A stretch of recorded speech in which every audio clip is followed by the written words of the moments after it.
Ga manyan addinai guda hudu a duniya tare da kasashe da masu wannan addinin suka fi yawa sosai ba kaɗan ba. A lamba na hudu muna da addinin Buddhism. Masu yin addinin Buddha fa suna da yawa fiye da duk yadda kake tunani a kasashe daban-daban, musamman a ƙasan South Korea da ƙasan Sri Lanka da ƙasan Vietnam da ƙasan Japan, Kana da ƙasan Myanmar da ƙasan Thailand.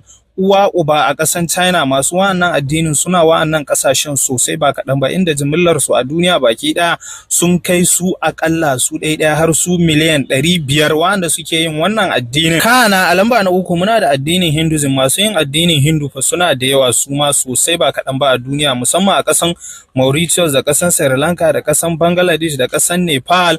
Kana uwa uba a ƙasar India. Masu yin wannan addinin da suke ƙasar India ba a cewa komai, jimillar su fa duka sun kai akalla su biliyan 1.2. A lamba na biyu kuwa muna da addinin Christianity. Masu yin addinin Kiristanci fa suna da yawa sosai a duniya fiye da duk yanda kake tunani, musamman a ƙasan DR Congo da ƙasan Russia da ƙasan Philippines, Kana ƙasar Mexico da ƙasan Nigeria kaɗan ba sosai ba dai, da ƙasan Brazil. Uwa uba ƙasan Amurka masu yin wannan addinin suna wa'annan ƙasashen fiye da duk yanda kake tunani, inda jimillar su sun kai su akalla su ɗaya har su biliyan 1.8. Sai da ƙarshe a lamba na ɗaya muna da wannan addinin da ya fi kowane addinu a duniya, wannan addinin da shi kaɗai ne addinin gaskiya, wato addinin Islam. Idan ka tashi ka samu kanka a cikin addinin Musulunci to ka ci gaba da gode wa Allah, inda ƙasashe da dama a duniya manya fa wannan addinin ake yi, kama daga ƙasan Saudi Arabia, ƙasan Iran, ƙasan Turkey, ƙasan Egypt, ƙasan Nigeria, ƙasan Bangladesh, ƙasar India da ƙasar Pakistan. Uwa uba ƙasar Indonesia.